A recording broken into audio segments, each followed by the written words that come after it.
এই যে ভগবানের 10 অবতার, এই 10 অবতারের মধ্যে কোনো জায়গায় কোনো ক্ষেত্রে আপনারা চৈতন্য মহাপ্রভুর নাম পাবেন না। আজকে শুধু দক্ষিণ 24 পরগনা নয়, সমগ্র বঙ্গবাসী, গোটা বিশ্বব্যাপী, গোটা পৃথিবীতে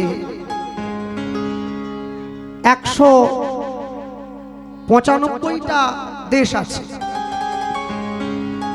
এই 195টা দেশের মধ্যে 175টি দেশে হরিনাম সংকীর্তন প্রচার হয়েছে।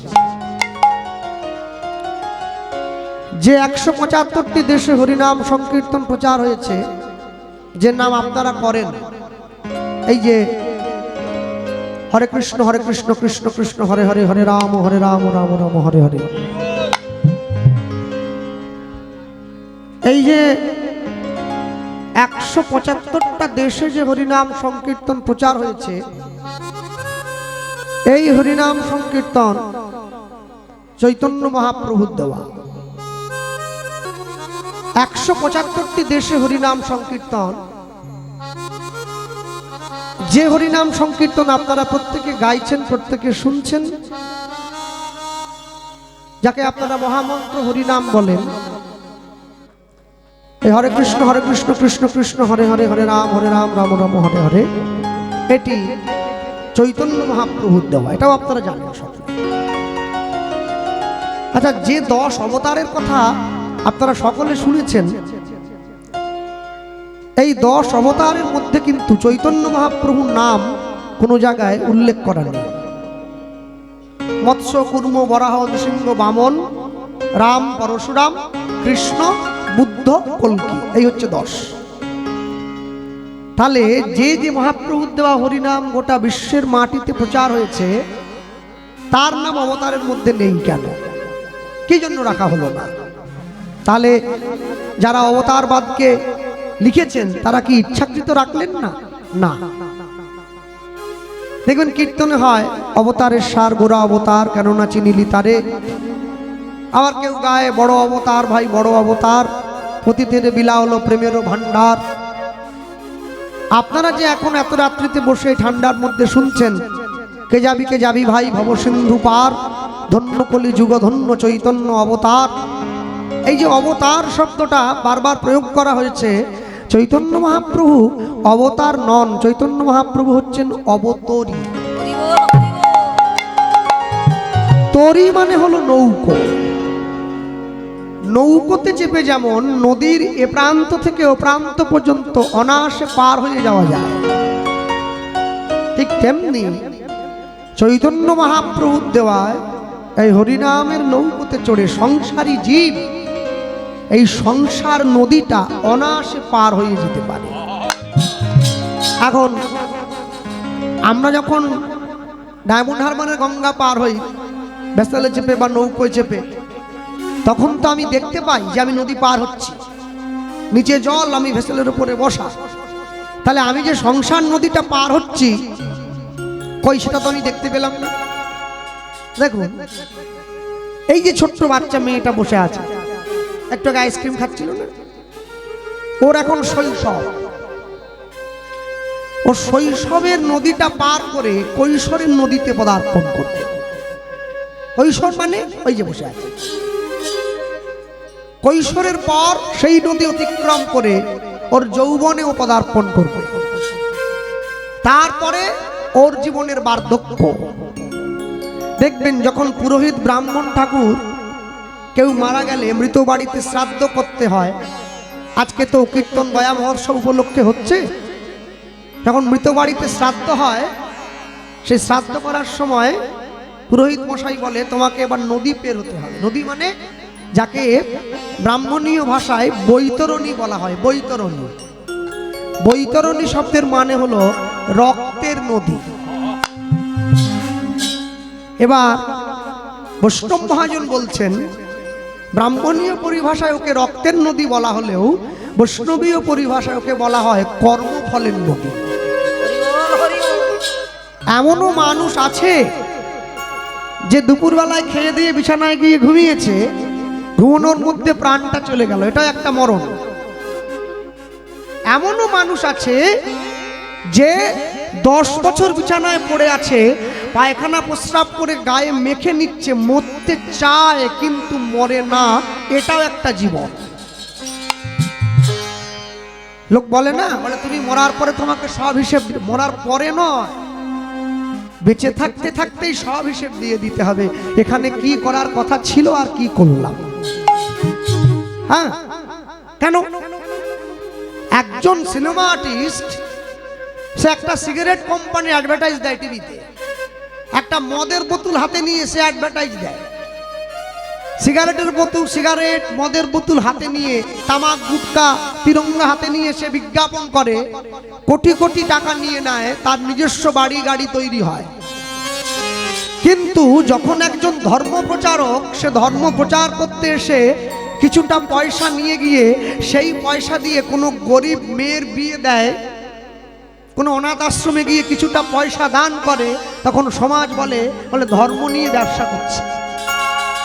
আরে ধর্ম নিয়ে ব্যবসা করলেও সিগারেট খাইয়ে সমাজকে নষ্ট করেনি, মদের নেশা ধরিয়ে সমাজকে বিপদে ঠেলে দেয়নি। কোথায় ছেলেরা কোথায় বসে আছে? এই তো দাদারা বসে আছে।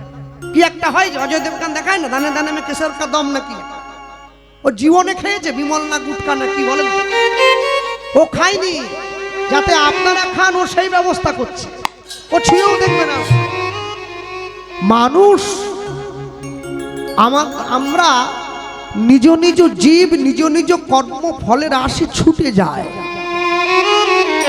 যে ঘোড়াটা যুদ্ধ করে না, সে কোনোদিন বিয়েতে নাচতে যায় না। দেখবে, যুদ্ধের ঘোড়া আলাদা, আর বিয়েতে বরকে পিঠে বসিয়ে যে ঘোড়াটা নিয়ে যায় ওই ঘোড়াটা আলাদা, দুটো ঘোড়া এক নয়। যুদ্ধের ঘোড়া কোনোদিন বরকে পিঠে বসাবে না, সে শুধু যুদ্ধই করবে। হ্যাঁ, আমি এই জন্য কথাটা বললাম, যেদিন কুরুক্ষেত্রের যুদ্ধ প্রারম্ভের আগে দুর্যোধন গিয়ে মা গান্ধারীকে প্রণাম করেছিল, মা তুমি তো আমার মা, আমাকে আশীর্বাদ করো, আমি যেন যুদ্ধে জিতে বাড়ি ফিরে আসতে পারি। আরে যে মায়ের ছেলে সারা বছর বই খাতার সঙ্গে সম্পর্ক রাখেনি, জীবনে পড়াশুনো করেনি,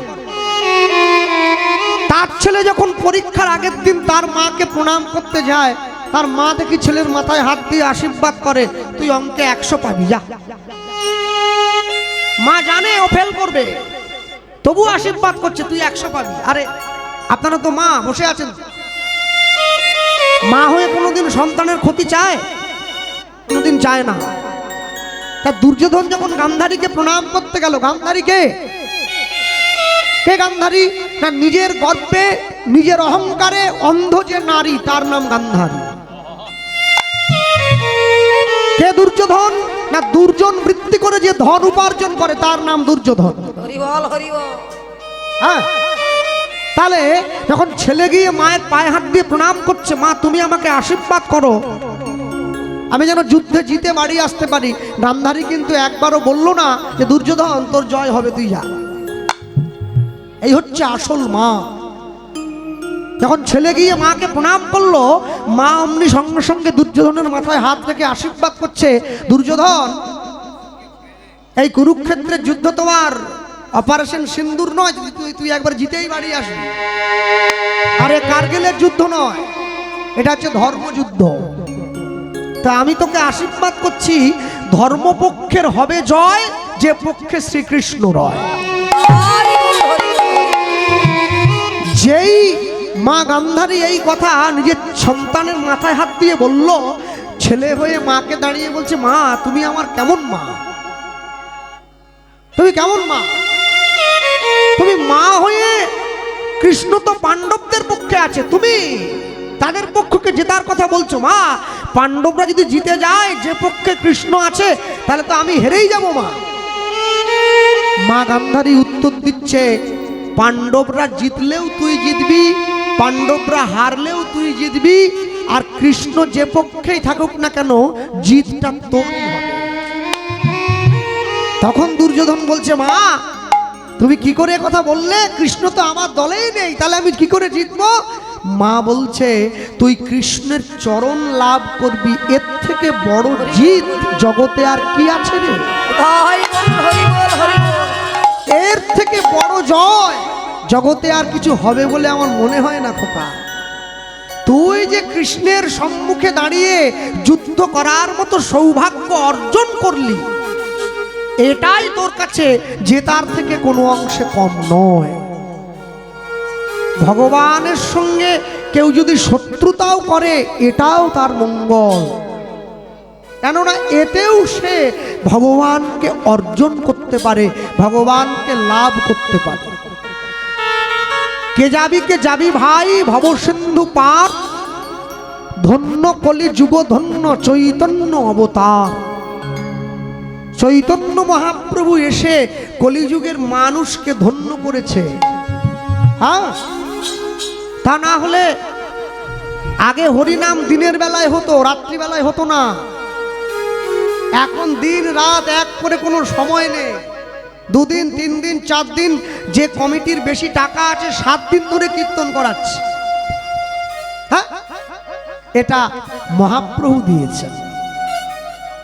আমাদের দক্ষিণ 24 পরগনা জামতলা বাজার 7 দিন হরিনাম হয়, 7 দিন একবারে চলবে। মনে রাখ, এইটা এই যে নাম করছি এটা চৈতন্য মহাপ্রভুর দান। আর আরেকটা কি দিল তাকিয়ে দেখুন, যে মহাপ্রভু নাম দিল মানুষের দরজায় দাঁড়িয়ে, যাদেরকে নাম দিল, যারা হরিনাম ভালোবেসেছে তাদেরকেও নাম দিয়েছে, যারা হরিনাম ভালোবাসেনি তাদেরকেও নাম দিয়েছে। তবে হরিনামের নৌকোয় উঠবার অধিকারটা সবাইকে দিয়ে দিয়েছে, কেউ বাদ নয়। ব্রাহ্মণ ক্ষত্রিয় বৈশ্য শূদ্র হাড়ি মুচি মেথর ডোম, হিন্দু জৈন বৌদ্ধ খ্রিস্টান মুসলমান সবাই উঠবে, নাম যে গাইবে সেই উঠতে পারবে, কারো জন্য আলাদা করে কোনো বাধা নয়, সকলে উঠবে। তাই মহাজন লিখছেন, কত সুন্দর করে লিখেছেন, কি ও গো আমারও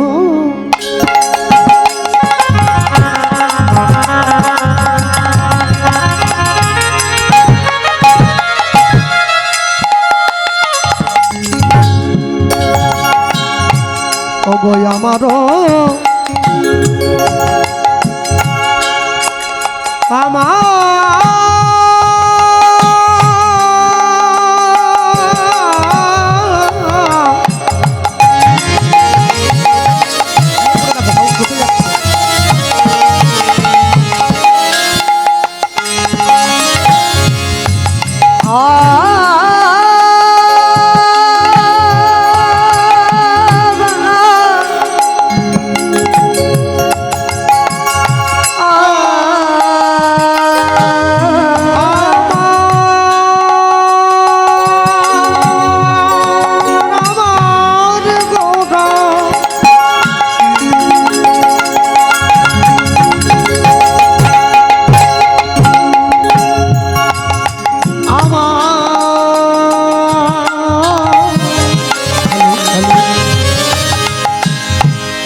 আদান খেয়া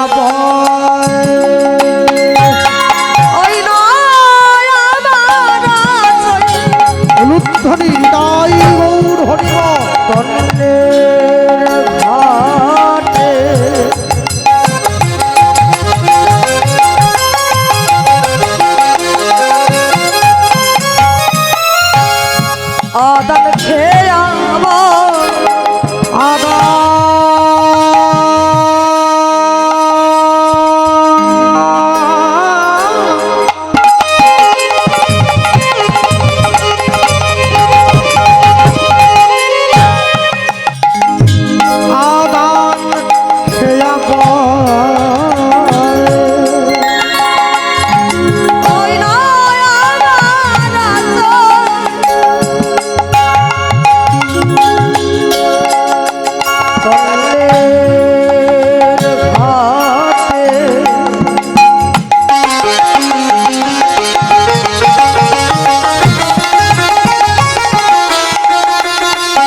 অনায়াসে পার হয়ে যায় অগোচর অন্ধয়া দূর সব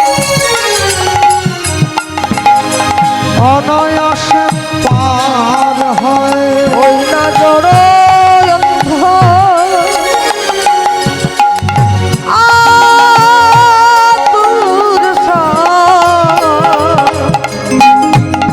অনায়াসে পার হয় পার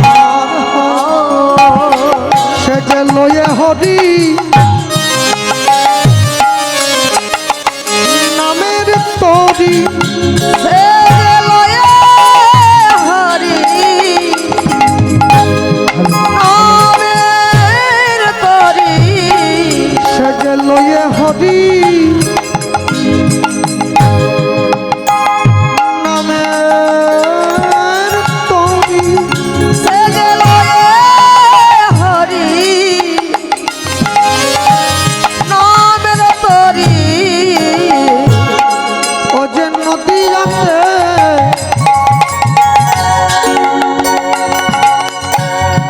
অবতরী সে লয়ে হরি নামের তরি ওই যে নদী আছে অবতরী সে লয়ে হরি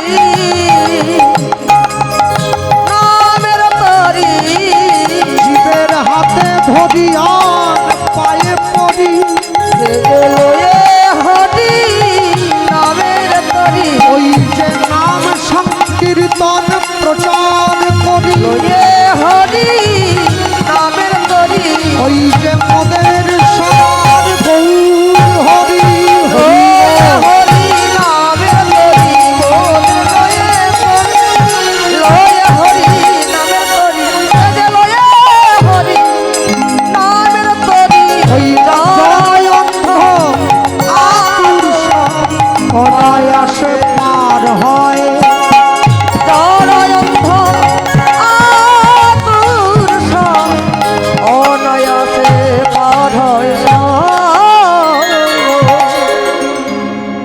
যে ভগবানকে ভালোবাসে ভগবান তাকেও নাম দিল যে ভগবানকে ভালোবাসে না ভগবান তাকেও নাম দিয়েছে হ্যাঁ দেখ, দেখ, দেখ, দেখ, দেখ। কৃষ্ণ পুজো কম হয় কালী পুজো বেশি হয় মনসা পুজো বেশি হয় কেন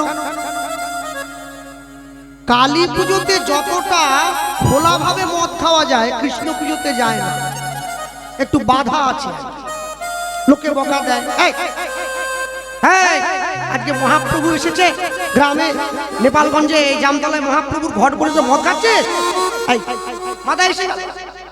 কিন্তু কালী পুজো হলে যে বাধা দিত সে তো নিজেই খাচ্ছে আছে কালী পুজো আজ খাবো না কবে খাবো এইখানে তফাৎ আছে এই জায়গায় তফাৎ এই যে মায়েরা বসে আছে কোনদিন যদি বাড়ির মালিক বলে আজকে কিচ্ছু রাঁধতে হবে না আলু সিদ্ধ ভাত সেদিনকে আপনাদের থেকে বেশি খুশি কেউ হয় বলে আমার তো মনে হয় না কোনো ঝামেলাই নেই সব থেকে সোজা কিন্তু যেদিন কর্তা দাবি করে ডাল করো একটু ঝোল করো একটু চাটনি করো একবারে মাথা করো তখন ভালো কথাও তিতো মনে হচ্ছে না এবার যদি 1,25,000 এক জোড়া কানের এসে যায় তাহলে সেটা আমি ছেড়ে দিলাম সোনার দাম তো অনেক বেড়েছে হ্যাঁ নাকচামি হলেও একটা মন সন্তুষ্ট করা যায় তা চৈতন্য মহাপ্রভু যে হরিনাম আমাদেরকে দিয়েছেন আমরা তাকে কি দিয়ে খুশি করলাম কি দিলাম কিছুই দিতে পারি 3 ঘন্টা বসে হরিনাম শুনবো 3 ঘন্টা দাঁড়িয়ে গাইবো এতেও আমাদের কষ্ট হবে তাহলে তাও যদি না হয় অন্তত মনে মনে তো গুনগুন করে একটু গাইতে পারি তাতেও কষ্ট 10-5 মিলি নিজ দুয়ারে বসিয়া কীর্তন করিবে সবে হাতে তালি নিজের ঘরে দরজায় বসে হরিনাম সংকীর্তন করতে হবে। একবার চিন্তা করুন, আজকে যে বাবুর বাড়িতে গান হচ্ছে, কীর্তন হচ্ছে, এখন এই হরিনামকে কেন্দ্র করে, গয়া মহোৎসবকে কেন্দ্র করে এই বাবুর বাড়িতে আত্মীয় স্বজন একেবারে কুটুম্ব ভর্তি হয়ে গেছে। তা বাবুর তো মেয়ে আছে, ধরতে বলছি, তা মেয়ে তো কলকাতায় বিয়ে দিয়েছে ঠাকুরপুকুরে, জামাই বড় চাকরি করে। তা বাবু মেয়েকে ফোন করে বলছে গয়া মহোৎসব দেবো, একটু আসিস, বাড়িতে হরিনাম হবে, গ্রামের মানুষজন আসবে, সকলের চরণধুলি পড়বে, তোরা একটু আসিস। তা মেয়ে গিয়ে যখন জামাইকে জিজ্ঞাসা করছে, জামাই বলছে আমার এখন হবে না। কেন? আমার বাবা ডাকলে তুমি যাবে না? বলে না। কেন? শোনো, জামাই বলছে আমি যখন তখন যেভাবে সেভাবে চলি না, আমার জীবনে একটা নিয়ম আছে। কি নিয়ম? আমি ভরা পেটে ফল খাই, খালি পেটে জল খাই। ভরা পেটে ফল, খালি পেটে জল, এই দুয়ে বাড়ে দেহের বুদ্ধি আর বল। সকলে খাবেন? এখানে কে কি জ্বালছে? আমার ওটা কি বাজি নাকি?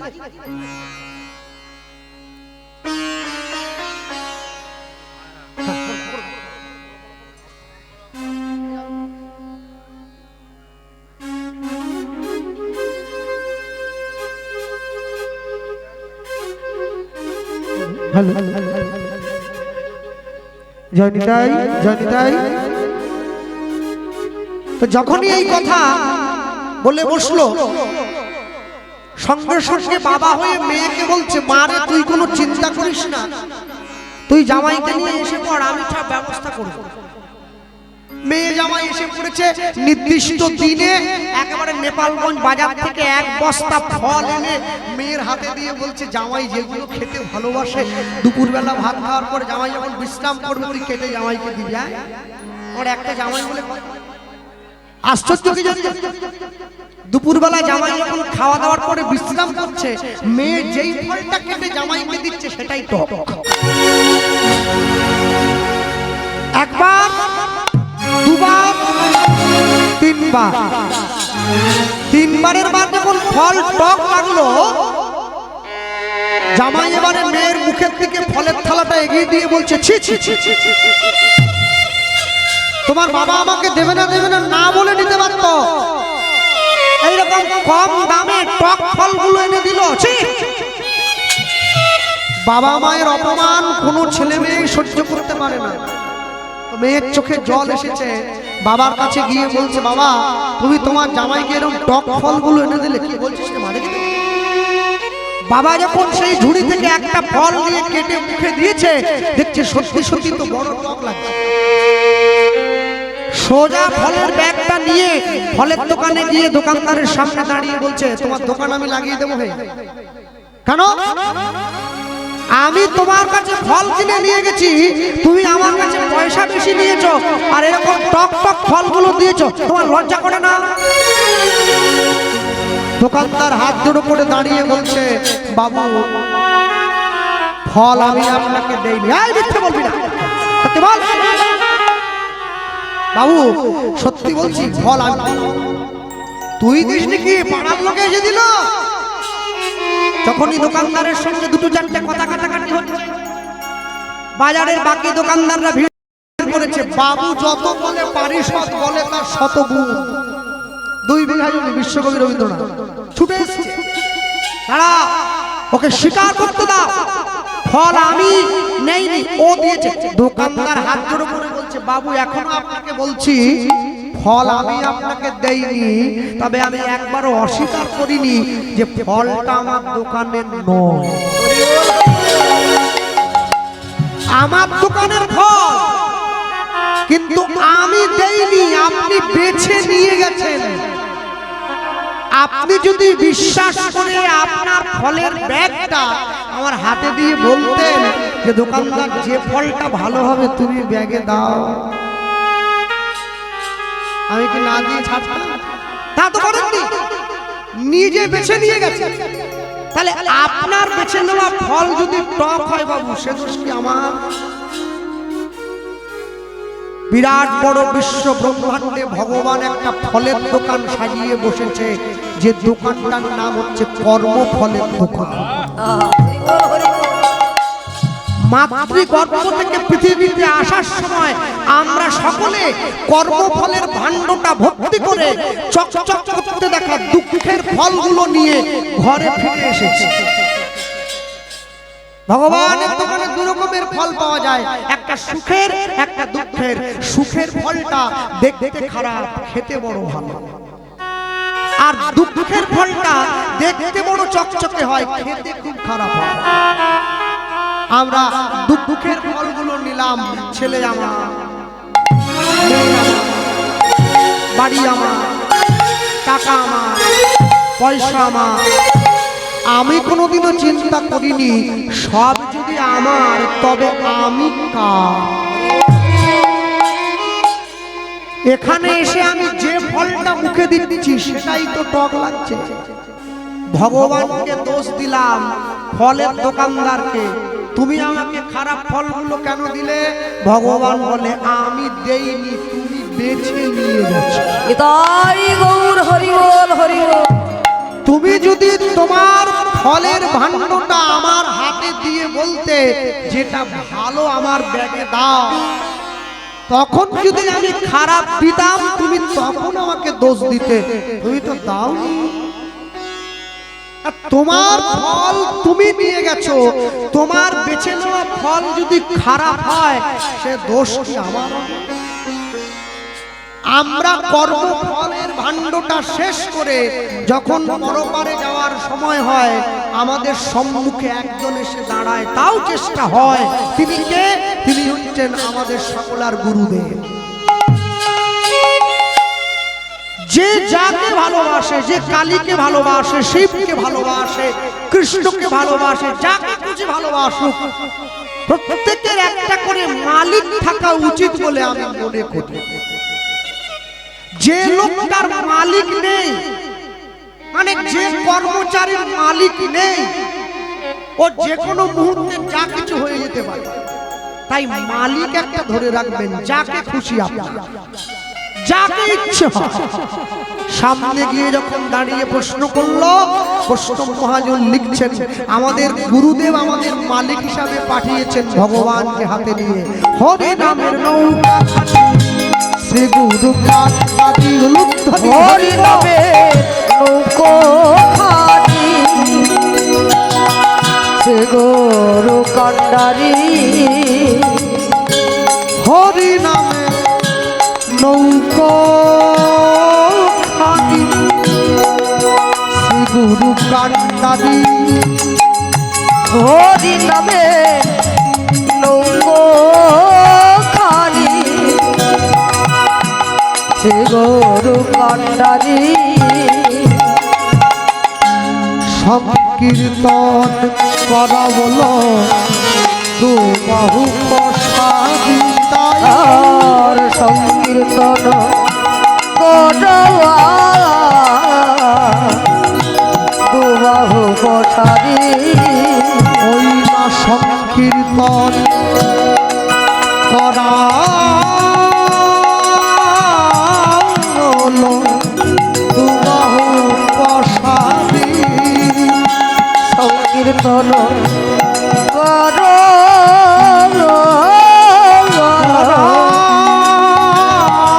হলো দু বাহু প্রসাদী। সকল জীব, সকল জীব পার হইল।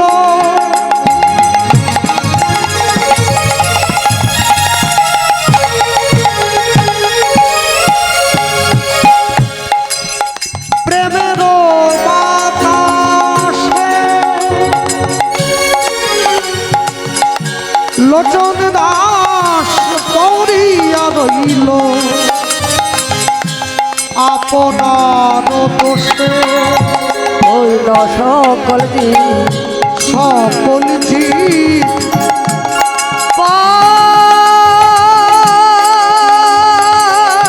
হইল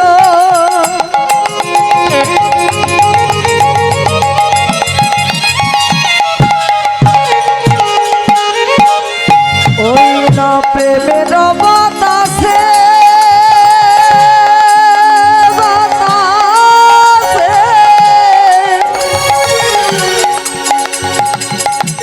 লোচন মরিয়া লোচন দাস করিয়া রইল আপনার দোষে। ওই না লোচন দাস পড়িয়া রইল আপনার দোষে। বলি আমার ভাগ্যে হলো না গো না নয় আমার ভাগ্যে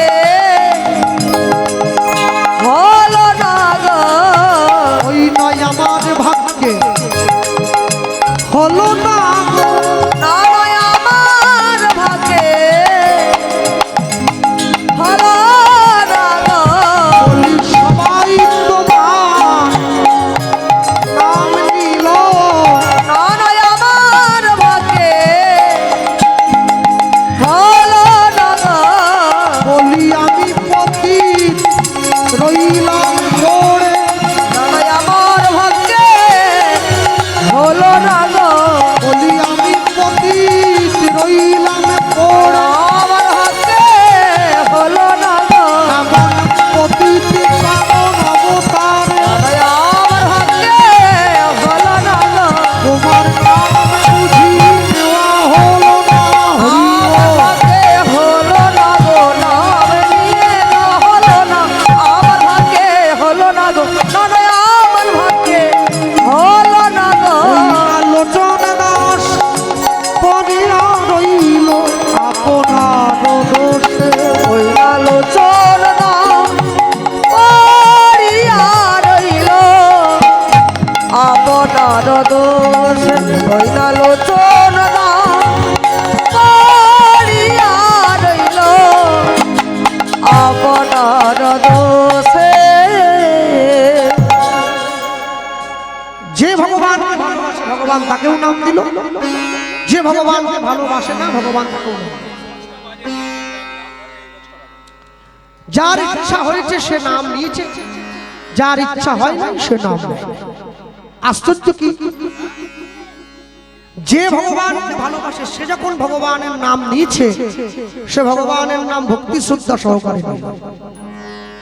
যে ভগবানকে ভালোবাসে সে যখন ভগবানের নাম নিল তার নামের মধ্যে শ্রদ্ধা রইল, আর যে ভগবানকে ভালোবাসে না তার নামের মধ্যে শ্রদ্ধা রইল না।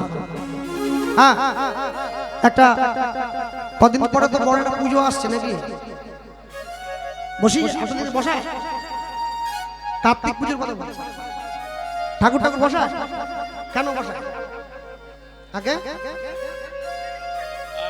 হ্যাঁ, আমার দিকেও বসি দেয়। হ্যাঁ, আমার যে বাড়িতে দু তিনটে ছেলে আগে হয়ে গেছে আমার লক্ষ্যে বসে দিচ্ছে, মানে মোট কথা বসাতে একটা হবে, একটা কিছু তো চাই, তাই না? হ্যাঁ, আবার বসে দিয়ে বাজি নিয়ে দাঁড়িয়ে থাকি, জানেন, একটা করে ফাটায়, বাড়ির লোক ঘুমোচ্ছে তো জাগাতে হবে, জানলায় গিয়ে বাড়ি দেয়। আবার যখন বাড়ির লোক বলে কে, বলে আমি কার্তিক, কার্তিক এসে সাড়া দিয়ে ঘর ঢুকে যাচ্ছে। বাবা, মানুষ কি ভক্তি অর্জন করেছে। তারপর যেদিনকে পুজো হবে ওই দিন তো মাছের ঝোল ভাত আর ফানসা, ঠাকুর একবার জানলা দিয়ে দৌড়ে বাড়ি যাচ্ছে। ঠাকুর নিজেও কল্পনা করতে পারেনি যে আমার পুজো করে ফানসান করবে। হ্যাঁ, কার্তিক ঠাকুর বসিয়ে দিলে ওই সব ছেলে টেলে কোনোদিন হয় না, এগুলো বাজে জিনিস। এজন্যই সনাতন ধর্মের এত অবনতি, এই কারণে। হ্যাঁ, আচ্ছা, যে কার্তিক বসালে ছেলে হয় বলে লোকে লাফালাফি করছে, কার্তিকের বউকে, কার্তিকের ছেলে যার নিজের কপালে বউ জোটেনি, যে নিজে কোনোদিন বাবা ডাক শুনতে পেল না, সে আপনাকে ছেলে দেবে? লোক কি বলে, আইগুলো কার্তিক, কার্তিক বসালে কোনোদিন ছেলে পেলে হয় না। ভাগ্যে ভার্যা, তপে রাজা, পুণ্যে পুত্র। পুত্র লাভ করতে গেলে পুণ্যের দরকার হয়, এমনি এমনি হয় না। রাজা হতে গেলে তপস্যা করতে হয়, সাধনা। ভালো স্ত্রী পেতে গেলে ভাগ্য থাকতে হয়। শুনবো সেই কথা, মনে রাখ। এরা বসে আছে, আমি বলি কেন কার্তিক দেওয়া হয় বিয়ের পরে নতুন বউ বাড়িতে এলে? একটা কারণটা কি? কার্তিক হচ্ছে পৃথিবীতে যত দেবদেবী আছে, এই 33 কোটি দেবদেবীদের মধ্যে কার্তিক হচ্ছে পিতামাতার সবথেকে বড় ভক্তিকারী দেবতা, দেব সেনাপতি কার্তিক। সকলের মনে আছে আপনার গণেশ আর কার্তিকের মধ্যে প্রতিযোগিতা হয়েছিল না? এই পৃথিবীটা কে আগে 3 বার ঘুরে আসতে পারবে, যে ঘুরে আসতে পারবে তাকে পুরস্কার দেওয়া। তা কার্তিক তো ছোট ছেলে, ছোটগুলো 2 ধরনের হয় জানেন? এখানে আবার ছোট ছোট রাগ করবেন না, ছোটগুলো 2 রকমের হয়। এক খুব চালাক, নালে একবার খুব মাথা মোটা। কার্তিক ওই দ্বিতীয়টায় পড়েছে, মাথা মোটা। আর গণেশ তো আগে জন্মেছে, বড়গুলো বরাবরই একটু হয়, আর যাই হোক হয়। তার উপরে ওর তো মাথায় বুদ্ধি নেই, হাতির মাথা, পেটে বুদ্ধি, পেটে এত। যেই শিব আর পার্বতী মিলে বলে বসলো, কার্তিক তো ময়ূর নিয়ে বেরিয়ে গেল, যে মাথা মোটা। কার্তিক চিন্তা করলো, আমার দাদার তো ময়ূর নেই, ইঁদুর আছে। অত বড় পেট নিয়ে ইঁদুরের উপরে বসে এই পৃথিবী জবেকে 3 বার প্রদক্ষিণ হবে, ততদিনে আমার 30 বার হয়ে যাবে। আর গণেশ জানে আমি তো মোটেই পারবো না, আগে গেলেও পারবো না, পরে গেলেও পারবো না। ইঁদুর তো উড়তে পারবে না, তো ছুটবে, আর কার্তিক তো উড়বে। গণেশ কি করলো? শিব আর পার্বতীকে বসিয়ে তার চারদিক দিয়ে 3 বার ঘুরে নিল। দেবাদিদেব মহাদেব বললে, এটা কি করলে তুমি? বললো, বাবা তুমি আমাকে জন্ম দিলে, মা আমাকে জন্ম দিল, তা তোমাদের হাত দিয়ে পৃথিবীর আলো আমি দেখলাম, তোমরাই আমার পৃথিবী, প্রণাম করেছি। এই যেই বললো, সঙ্গে সঙ্গে কার্তিক যখন 3 বার প্রদক্ষিণ করে পৃথিবীকে প্রদক্ষিণ করে ঘুরে এসেছে, কার্তিক বলছে, আমার কি ফাও, আমার কিছু নেই। তখন শিব পার্বতী আশীর্বাদ করেছিল কার্তিককে, যে এই যে কর্ম তুমি সম্পন্ন করলে, পিতামাতার কথা রক্ষা করলে, এর জন্য তোমাকে আশীর্বাদ করলাম। পিতামাতার প্রতি ভক্তি এবং শ্রদ্ধা অর্জন করতে গেলে তোমার পুজো করতে হবে। নতুন বৌমা যখন বাবার বাড়ি থেকে শ্বশুর বাড়িতে আসে, শ্বশুর বাড়িতে ছেলের পিতামাতাকে যেন সে নিজের পিতামাতার মতো সম্মান করতে পারে, বাবা মায়ের চোখে সম্মান করতে পারে, সেই জন্য কার্তিকের পুজো দিয়ে সেই সম্মান অর্জন করে নিতে হবে। তাই গৌর হরি বল, হরি বল। কার্তিক বসে দিলে ছেলে হবে, নাহলে হবে নি, এই সমস্ত বাদ দাও, ওই যে আগেই বললাম। আর গণেশ এই কর্ম সম্পূর্ণ করেছিল বলে দেবাদিদেব মহাদেব আশীর্বাদ করেছিল, শোনো তুমি যেহেতু এই কথা বললে, তাই পৃথিবীতে যত দেবতা আছে সবার আগে তোমার পুজো হবে, তারপরে বাকিদের পুজো হবে। তুমি হচ্ছে সিদ্ধিদাতা। আমি এই জন্য বললাম ভাগ্যে ভার্যা। ভার্যা মানে স্ত্রী, আমাদের তো সব স্ত্রী, মানে আমারটা বলছি, আমি আপনাদের এখানে সব ভালো লোক, আমি মেদিনীপুরে বলছি। হ্যাঁ, স্ত্রী যদি ভালো হয়, হ্যাঁ আমার সব উল্টো, জানেন তো? আমি তো একাদশীর দিন 5 বার ভাত খাই, ওদিন খিদে বেশি পাই আমার, কেন কি বলতে পারবো, আমার প্রাণও থাকে। আমি আসলে গিয়ে লোকদেরকে বলি, আপনারা একাদশী করবেন, সব ফল খেয়ে থাকবেন, আমি 5 বার। আমার সব উল্টো। আমি নিজে একটাও করবো না, আপনাদের বলবো। আমি লুঙ্গি করবো কিন্তু আপনাদেরও করবেন না। আপনি আচরি ধর্ম জীবনে শেখায়, আপনি না আচরলে ধর্ম আমাকে শেখানো। তাই গৌর হরি বল হরি বল। স্ত্রী, স্বামীর স্ত্রী যদি ভাগ্যবতী হয়, ভাগ্যবতী স্ত্রী কাকে বলে না? যে স্ত্রী তার স্বামীকে অবনতির পথ থেকে টেনে উন্নতির পথটা দেখিয়ে দিতে পারে, ঈশ্বরের পথটা চিনিয়ে দিতে পারে, সেই হচ্ছে ভাগ্যবতী স্ত্রী। সেই ভাগ্যবতী। হ্যাঁ, যার বাড়ির বৌমা মাসে 1 লাখ টাকা বেতন পায়, ওটা ভাগ্যবতী না? ও মোটেই না। যাই হোক, ভাগ্যবতী স্ত্রী যদি হয়, স্বামীর জীবনে সব দিক থেকে মঙ্গল। আমরা শুনছি লীলা মাধুর্য এই জায়গায় বসে যা পরিবেশিত হবে সকলের মাঝে, আপনারা প্রত্যেকে যারা বসে আছেন, সেটা হচ্ছে দস্যু হরিদাসের কৃষ্ণ প্রাপ্তি। আমি এইটুকু বলতে গিয়ে বলবো, বর্তমান যেটাকে আপনারা বাংলাদেশ বলে জানেন, 1971 যুদ্ধের পরে দুটি ভাগ হয়েছে, একটি ভারতবর্ষ, একটি বাংলাদেশ। আগে একসঙ্গে ছিল। এই বাংলাদেশের খুলনা জেলার অন্তর্গত ছোট্ট একটি গ্রামে এক জমিদারের বসবাস। জমিদারের নাম হচ্ছে নৃপেন্দ্রনারায়ণ দত্ত। জমিদারকে বলা হয় যার অনেক জমি আছে। তাই আবার যার জীবনে অনেক কৃষ্ণধনের সম্পত্তি আছে, সেও জমিদার। সে কৃষ্ণ ধনের ধনী, জড়জগতের টাকার ধনী।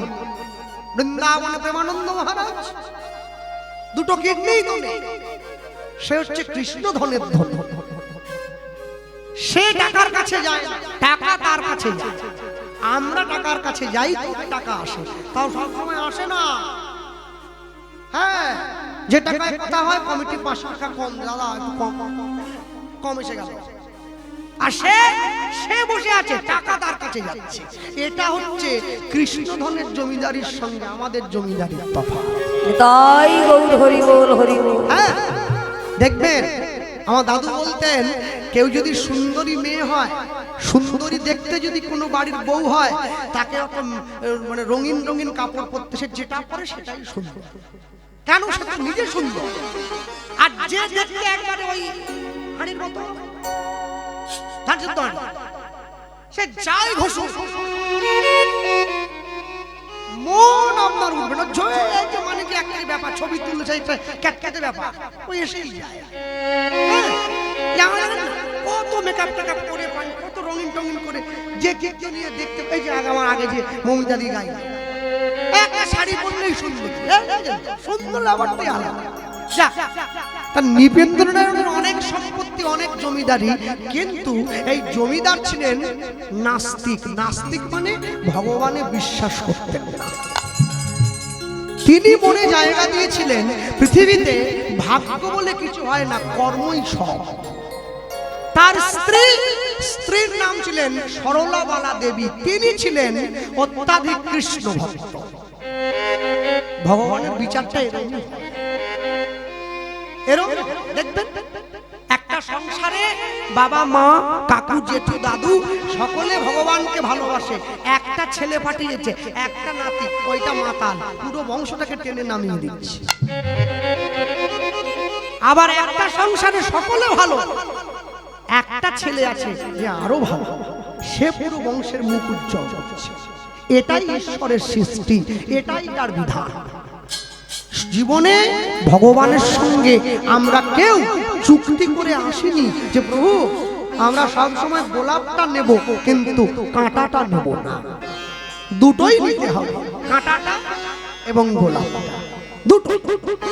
কাঁটা হেরি ক্ষান্ত কেন কমল তুলিতে, দুঃখ বিনা সুখ লাভ হয় কি মহি। নৃপেন্দ্রনারায়ণের স্ত্রী সরলাবালা দেবী রোজ গোবিন্দকে ডাকে, প্রভু আমাকে গাড়ি বাড়ি দেওয়ার দরকার নেই, তো অনেক আছে, তুমি আমার স্বামীকে একটু সুমতি দাও, ও যেন তোমার নাম করে। ভগবানের মন্দিরে গিয়ে মন্দিরের দরজাটা বন্ধ করে দিয়ে ভগবানের চরণটা জড়িয়ে ধরে, কৃষ্ণ নামের মালা গেথে, কৃষ্ণ নামের মালা গেথে গলায় পড়ে না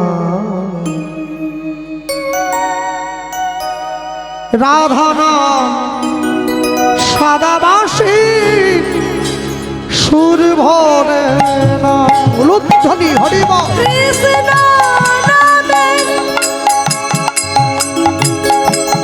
মালা গেথে, কৃষ্ণ নামে মালা গেথে বাবা গলায় পড়ে না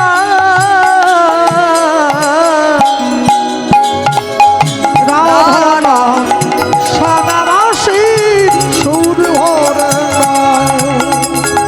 রাধা নাম সাধাবাসী সুর ভরে না। কৃষ্ণ নামে মালা গেথে গলায় পড়ে না রাধা নাম সদাবাসী সুর ভরে না। কৃষ্ণ নামে নিতাই গৌর হরি হরি বল। কৃষ্ণ নামে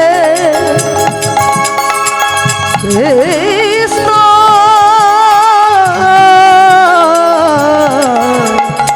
নামে কৃষ্ণ নামের মালা গেথে গলায় পড়ে না রাধা নাম সাধাবাসী সুর ভরে না। ও গো রাধা নাম সদাবাসী সুর ভরে না। আপন করিয়া গাও কৃষ্ণ নাম, শান্তি পাইবে তুমি পাবে পরিত্রাণ। আপন করিয়া গায়ে না নাম গাও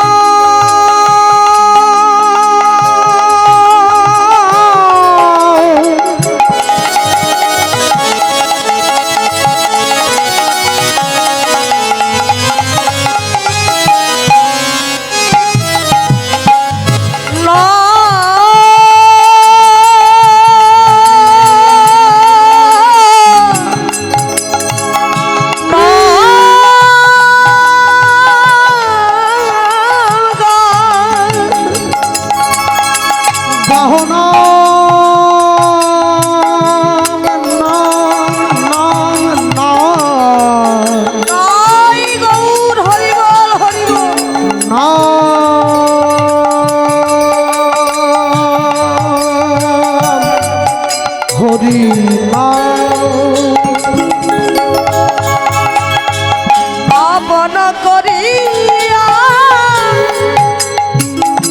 গায়ে না শান্তি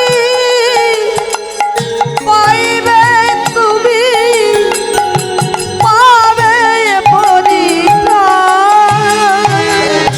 তোমার মানব জন্ম ধন্য হইবে, তোমার মানব জন্ম ধন্য হইবে, যাইবে ব্রজধাম। মানব জন্ম ধন্য হইবে, যাইবে ব্রজধাম। প্রাণ ভরে নাম গাও, নাম গাও, নাম